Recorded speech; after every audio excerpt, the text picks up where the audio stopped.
말씀은 요한복음 21장 보겠습니다. 함께 읽는 것은 9절부터 13절까지만 같이 읽으려고 합니다. 한 절씩 교독하겠습니다. 육지에 올라보니 숯불이 있는데 그 위에 생선이 놓였고 떡도 있더라. 예수께서 이르시되 지금 잡은 생선을 좀 주라 하시니 시몬 베드로가 올라가서 그 물을 육지에 끌어올리니 가득히 찬 큰 물고기가 153마리라. 이같이 많으나 그 물이 찢어지지 아니하였더라. 그라 하시니 제자들이 주님이신 줄을 아는 고로 당신이 누구냐 감히 묻는 자가 같이 읽습니다. 예수께서 가셔서 떡을 가져다가 그들에게 주시고 생선도 그와 같이 하시니라. 아멘. 요한복음은 읽다 보면 20장에서 끝나야 될 것이 안 끝난 것 같은 느낌이 드는 책입니다. 21장은 마치 부록처럼 붙어있는 그런 책이죠. 이 부록처럼 붙어있는 이 부분을 통해서 요한은 또 한 번의 회복이란 것을 보여주고 있습니다. 그리고 앞에서 이야기하고 있는 것을 모두 다 모아서 총정리해서 그렇다면 우리가 어떻게 살아야 할 것인가를 생각하게 하죠. 특별히 우리가 2019년을 마감하고 2020년을 바라보는 이 시점에서 요한복음 21장에서 예수님께서 시몬 베드로를 만나시는 이 모습은 우리가 반드시 기억해야 할 만한 내용이라고 생각이 듭니다. 앞에서 요한이 말하고 있는 그 모든 이야기가 어찌 보면 이 21장에 다 녹아 들어있다고 볼 수도 있습니다. 우리 한번 오늘 본문에 보시면 2절부터 한번 보겠습니다. 2절부터 보시면요, 7명의 제자들이 나타납니다. 시몬 베드로, 디두모라 하는 도마, 그리고 가나 사람 나다나엘, 세베대의 아들들은 2명이죠. 야고보와 요한 5명이고 또 다른 2명의 제자, 7명의 제자가 디베랴 바다, 갈릴리 바다에 있었습니다. 7이라는 숫자 자체가 요한계시록을 묵상하신 분들은 많이들 아시겠지만 요한이 계속 7이라는 말을 많이 써왔지 않습니까? 요한계시록에서도 썼지만 또한 요한복음에서도 마지막에 이렇게 7명의 제자들을 등장시키는데 이 7명의 제자들은 고기를 잡으러 갑니다. 이들이 원래 하던 일은 고기 잡는 일이었으니까 이들이 고기를 잡으러 가겠다 하는데 모두 다 우리도 함께 간다라고 합니다. 그런데 문제는 소득이 없습니다. 이것은요, 요한복음 15장에서 너희가 열매를 많이 맺어야 한다고 가르치셨던 그것을 떠올리게 하는 것입니다. 요한복음 15장에서는 너희는 포도나무의 가지다. 너희는 가지니까 포도에 잘 붙어 있어야 열매를 맺는다. 열매를 맺지 아니하면 다 잘라서 불태워질 수밖에 없다라는 메시지를 주셨죠.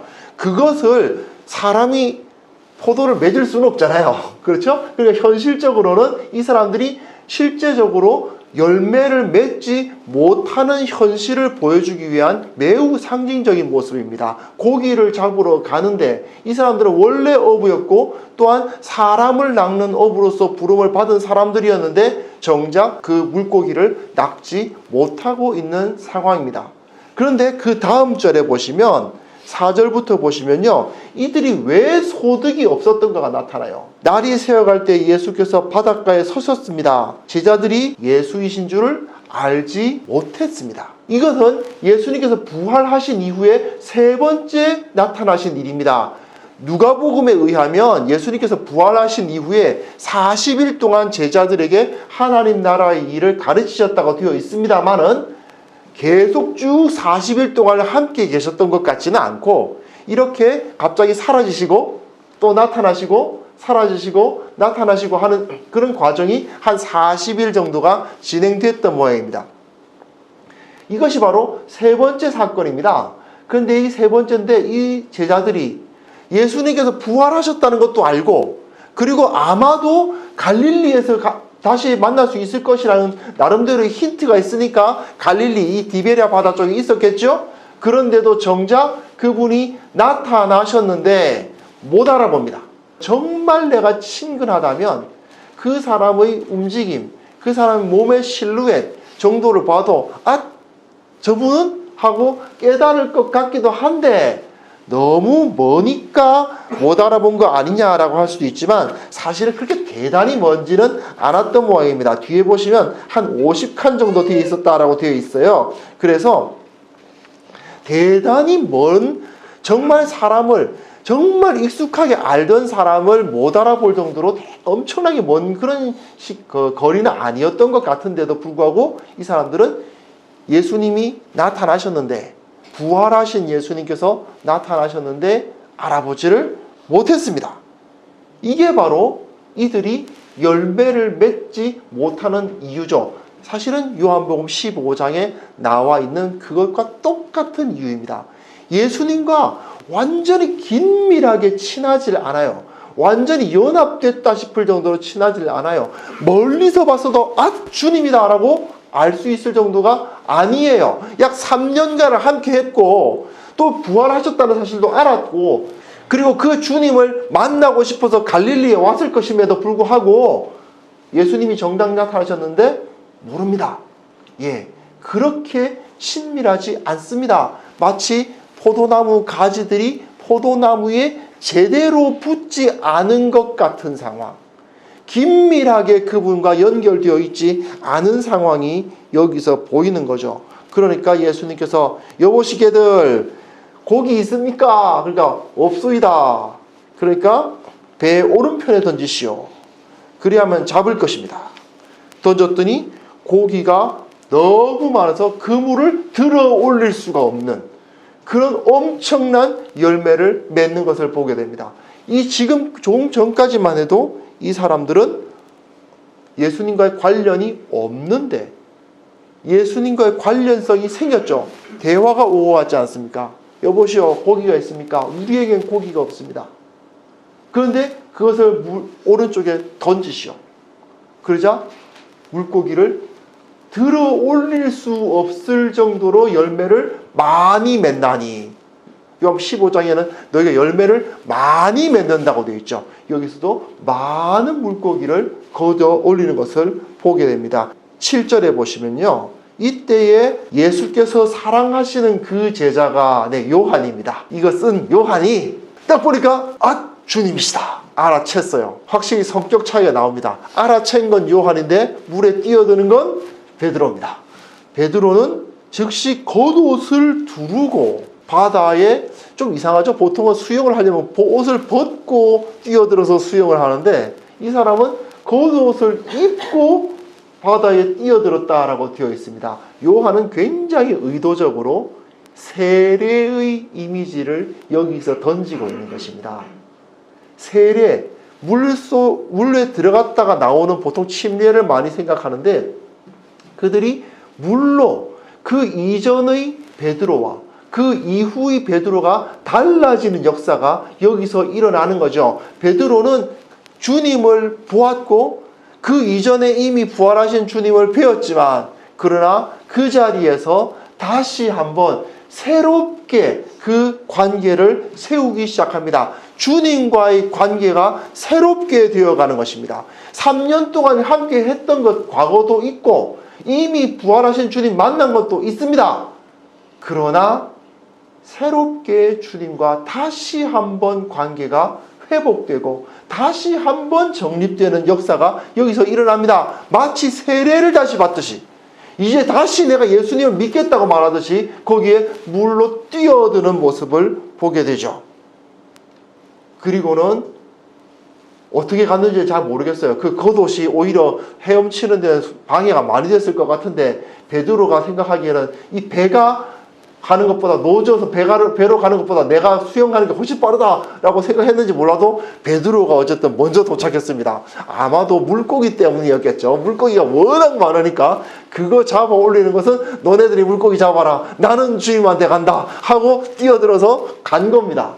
그래서 가서는 육지에 올라보았는데 9절에 보시면요, 육지에 올라보니 숯불이 있습니다. 요한복음에만 여기에 숯불이라는 표현을 쓰고 있습니다. 베드로가 불을 쬐면서 부인을 했는데 우리나라 성경에는 그냥 불을 쬐다고만 번역되어 있어요. 그런데 그 숯불이라는 단어와 그냥 불이라는 단어가 헬라어 단어가 다릅니다. 요한복음에만 그때 그 불을 쬐던 불이 숯불이었다고 되어 있습니다. 그리고 생선이 놓였습니다. 그 위에. 베드로는 그 숯불을 보면 뭐가 떠올랐을까요? 자신의 배반의 역사가 떠올랐을 것입니다. 그런데 또한 그 위에 생선이 놓여 있습니다. 또한 떡도 놓여 있습니다. 떡과 생선하면 떠오르는 것이 있지 않습니까? 오병이어가 안 떠오르십니까? 네, 거기서 엄청난 그야말로 놀라운 역사가 그 가운데 일어났었던 그 3년간 갈릴리에서 바로 이곳이죠. 지금 디베랴 바다, 발릴리 바다에서 일어난 일이라고요. 바로 이 갈릴리 해변에서 일어난 그 사건입니다. 5,000명이 떡 5개, 물고기 2마리로 쫙 먹고 그 가운데 모여서 저분을 임금으로 삼아야 된다고 막 난리가 난 그 사건이 바로 오병이어 사건인데, 지금 숯불 위에 자신이 주님 앞에서 부끄럽게도 주님과 함께 죽을지언정 뭐 이런 식으로 말해놓고는 정작 쬐끄만 내가 목숨을 버리겠다고 해놓고는 정작 그 여종 앞에서 나는 모른다고 했던 그러한 사태를 벌였던 그 과거가 떠오르는 그 숯불 위에 생선과 떡이 놓여 있는 것입니다. 이게 무엇입니까? 예, 지난 과거가 쫙 떠오르죠. 베드로의 마음은 어땠을까요? 베드로도 역시 오병이어 사건을 보고 저분이야말로 진짜 생명의 말씀이시다라고 고백했을 것입니다. 실제로는 요한복음 6장에 나와 있어요. 요한복음 6장에 오병이어 사건이 벌어집니다. 근데 예수님은 저들이 자기를 왕으로 세우려고 하는 것을 탐탁지 않아서 도망가 버리세요. 그러니까 사람들은 예수님 쫓아서 막 쫓아갑니다. 베드로는 뭐 제자니까 같이 갔죠. 그런 상황에서 너희가 나를 따라오는 것은 표적을 봐서가 아니라 떡 먹고 배불러서다 이러면서 결국은 그 수많은 수천 명의 군대를 만들 수 있었는데 다 내쫓아버리고 12명 딸랑 남았거든요. 요한복음 6장에 나와 있습니다. 그 상황에서도 베드로는 주여 생명의 말씀이 여기 계신데 우리가 어디로 가겠습니까? 했던 그것이 베드로예요. 예, 그때 그 지지난 그 과거의 역사들이 떠오릅니다. 자, 여러분, 지금까지 우리가 어느 정도 신앙생활을 해오셨습니까? 지금까지 우리가 신앙생활을 해온 그 걸음걸이를 한번 떠올려 보시기 바랍니다. 주님께서 지금까지 나를 어떻게 인도해 오셨던가? 혹시 잊고 있지 않았습니까?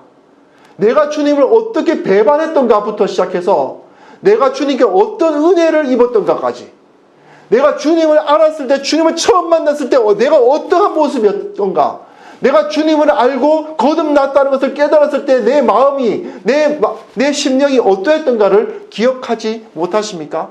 예, 베드로는 지금 그것을 보고 기억할 수밖에 없었을 것입니다. 그 숯불을 보면서, 그러나 그 위에 놓인 생선과 떡을 보면서 이 주님께서 나에게 이런 엄청난 일을 하셨고 또한 그 큰 은혜와 그 권능을 가지신 분을 나는 정말 초라하게 배신했다 하는 사실을 여기서 만날 수가 있는 거죠. 그러나 주님께서는 이렇게 말씀하십니다. 11절에 보시면 그 가득한 물고기가 153마리 잔뜩 올라옵니다. 예, 왜 하필 153마리냐? 이건 그렇게 중요하지 않지만 별의별 그 해석이 많아요. 1 곱하기 1을 세제곱하면 1이고 5를 세제곱하면 125고 3을 세제곱하면은 27이죠. 근데 더하면 153이랍니다. 또는 1부터 17까지 쭉 더하면 153이래요. 근데 그게 왜 중요한데, 나름대로 이 당시에는 수학이 그래도 상당히 발달했던 시절입니다. 그러니까 나름대로는 요한이 무슨 의미를 가지고 쓴 것 같기는 한데 정확한 의미는 잘 몰라요. 하지만 세속 학문의 지혜를 떠올리게 할 만한 그 숫자이면 틀림이 없습니다. 그 세상 가운데에서 큰 물고기들을 이제 잡아 올리는 것을 보십시오. 사람을 낚는 어부가 되게 할 것이다 라고 했었던 그 말씀이 떠오르지 않습니까? 이 세상에 믿지 않는 사람들 가운데에서 그를 이끌어오는 역사들을 아마 나타낸 것이 아니냐. 예, 정확한 건 아니지만 나름대로 여러 가지 그런 해석들이 있습니다. 여하튼 이 사람들은 지금 다시 마치 오병이어의 기적을 본 것과도 같은 의기양양한 마음으로 이들을 이끌어 오고 있습니다. 그 가운데에서 예수님께서 뭐라고 말씀하시면 아침밥 먹자 그래요. 아침밥 먹자. 베드로와의 관계는 아직 온전해지지 않았습니다. 하지만 주님은 베드로에게 지금 나타나셔서 네가 언제 나를 배반했냐는 듯이, 네가 언제 나하고 안 친한 적이 있었냐는 듯이, 야 이리 와서 아침밥 먹자 이러시는 거예요. 새로운 관계가 세워집니다. 과거에 네가 잘못했니 잘못했니 그걸 따지는 것이 아닙니다. 너 왜 그랬어? 해보니까 어때? 그 조그만 애하고 싸워보니까 쉽지 않지? 그래 원래 그런 거야. 이런 식으로 그런 말도 한번 안 하십니다. 그냥 같이 밥 먹자. 마지막 날에 그들은 함께 주님과 함께 식사를 나누었습니다. 요한은 의도적으로 성찬의 그림을 여기에 넣고 있는 것입니다. 세례를 받고 성찬을 나누는 그 공동체가 다시 회복되는 그림을 여기서 그려주고 있습니다. 예수님께서 떡을 가져다가 그들에게 주시고 생선도 그와 같이 하시니라. 이 표현은요 그대로 오병이어 사건에도 그대로 사용되고 있습니다. 마치 오병이어 사건이 그들 가운데서 일어났을 때처럼 그들에게 떡을 나누고 생선을 나누며 함께 먹고 마시는 그 하나님 나라의 풍성함이 다시 회복되는 모습을 여기에 보여주는 것이죠. 자, 이렇게 관계가 회복되었습니다.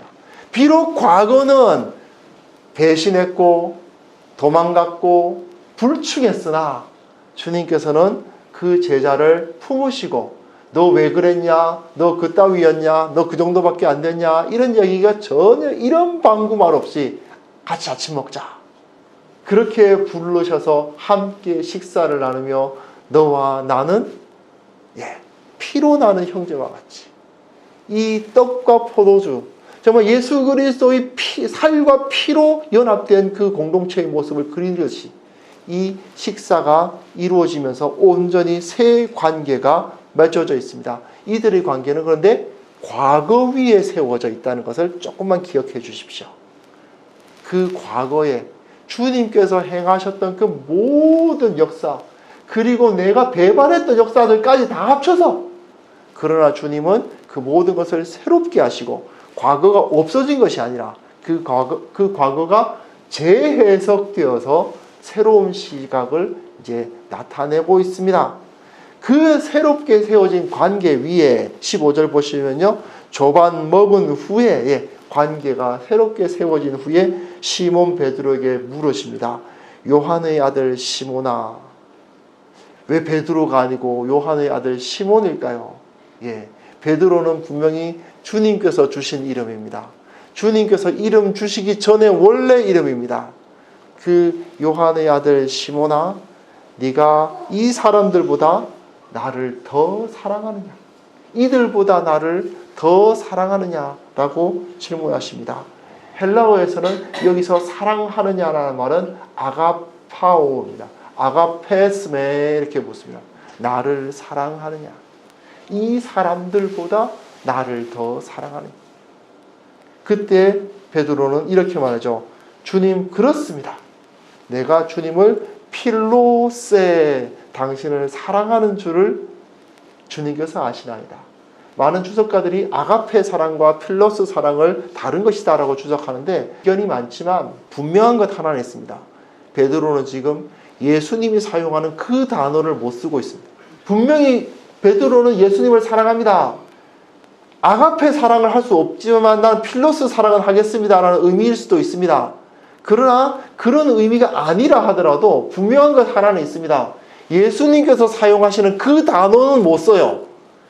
내가 너희를 사랑한 것 같이 할 때는 분명히 아가페 사랑으로서의 사랑입니다. 내가 너희를 아가페한 것처럼 너희도 서로 아가페하라고 명령이 떨어졌지만 정작 베드로는 네가 나를 아가페하느냐고 질문하셨을 때 필로스 한다고 대답하고 있습니다.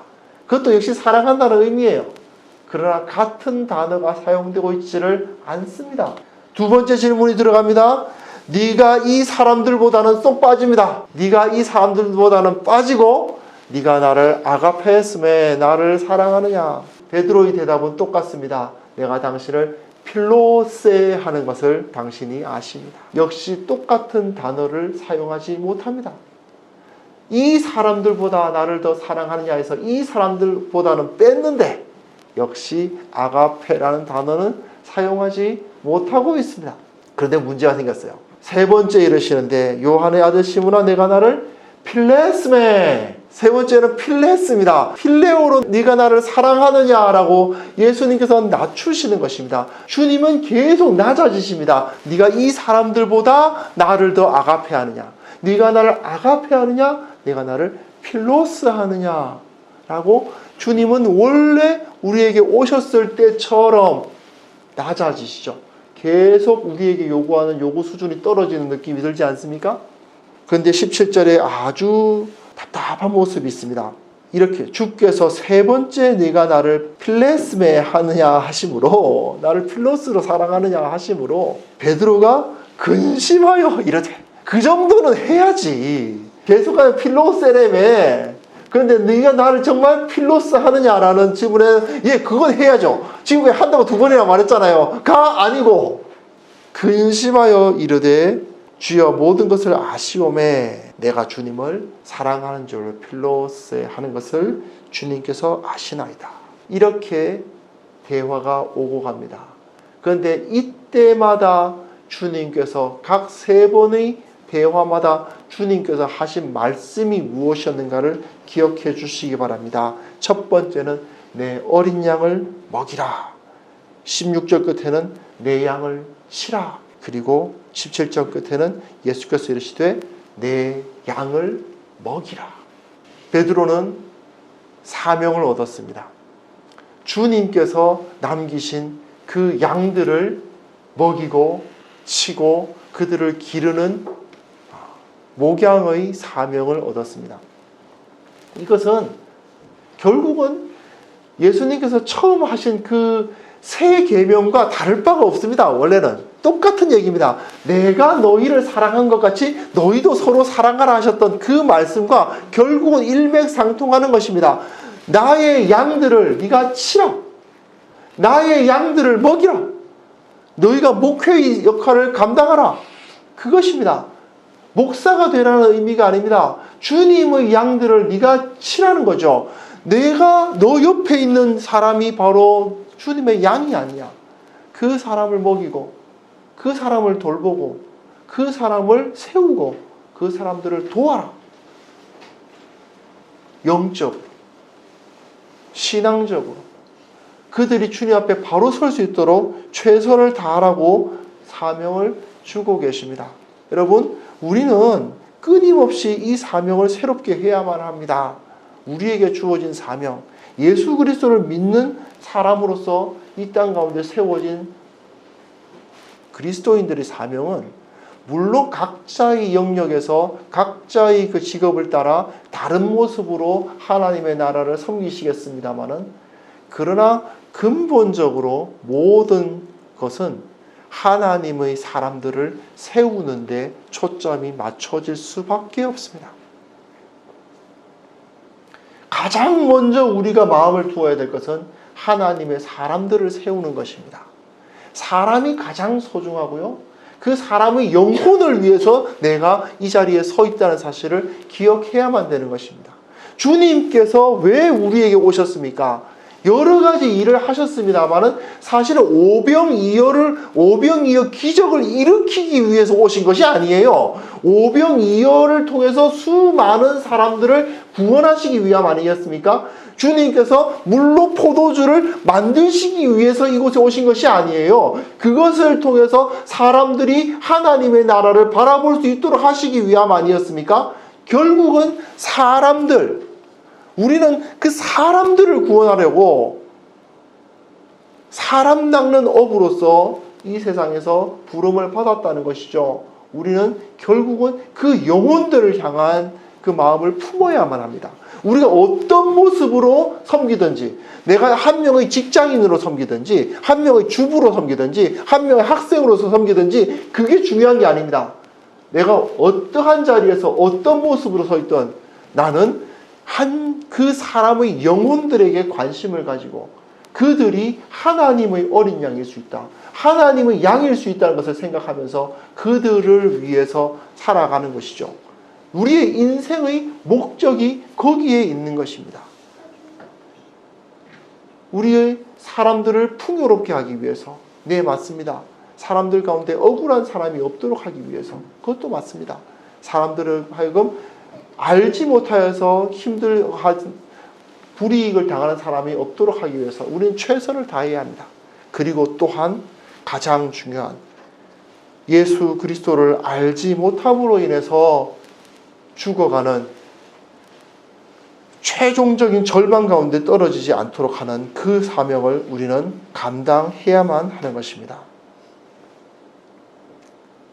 그러면 이 사명을 이루기 위해서 우리는 무엇을 해야 되느냐, 그런 문제가 생기죠. 그럼 저희도 뭘 해야 되죠? 그런데 약간 애매한 느낌이 듭니다. 이후에 보시면요, 18절 보시면요, 내가 진실로 진실로 내게 이르노니 내가 젊어서는 스스로 띠띠고 원하는 곳으로 다녔거니와 늙어서는 네 팔을 벌리리니 남이 내게 띠띠고 원하지 아니하는 곳으로 데려가리라.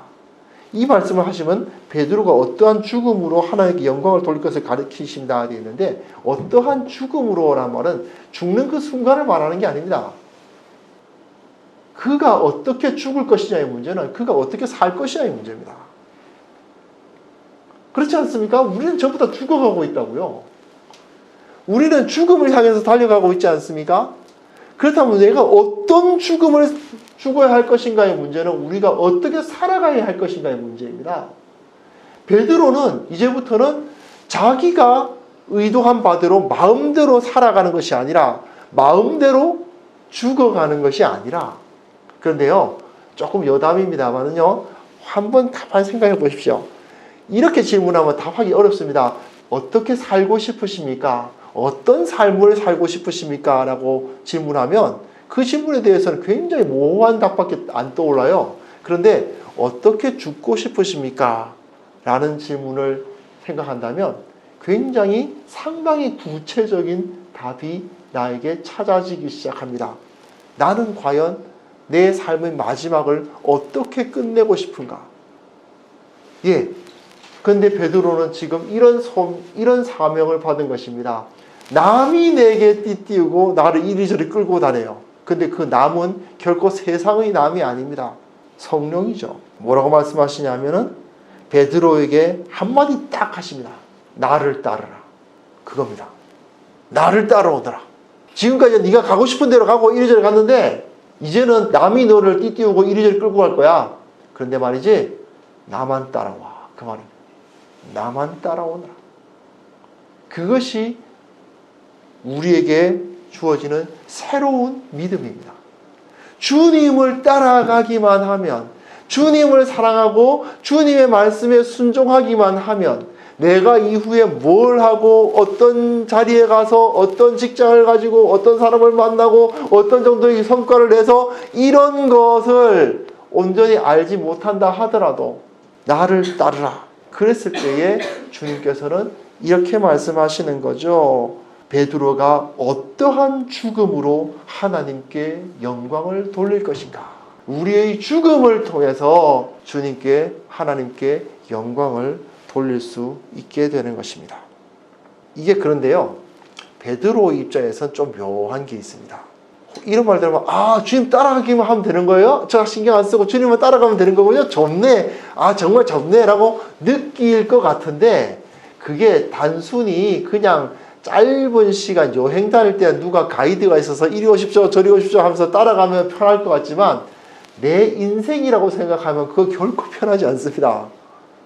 내 삶, 내 남은 삶 전체를 그렇게 살아간다고 하면 너무 모호하지 않느냐, 너무 답답하지 않느냐, 눈앞에 아무것도 보이지 않지 않느냐라고 말하고 싶어 하게 되죠. 사실은 이제 저희 개척하고 난 다음에 얼마 안 돼서 말씀 전했을 때 몇 번 이런 말씀을 전한 적이 있었어요.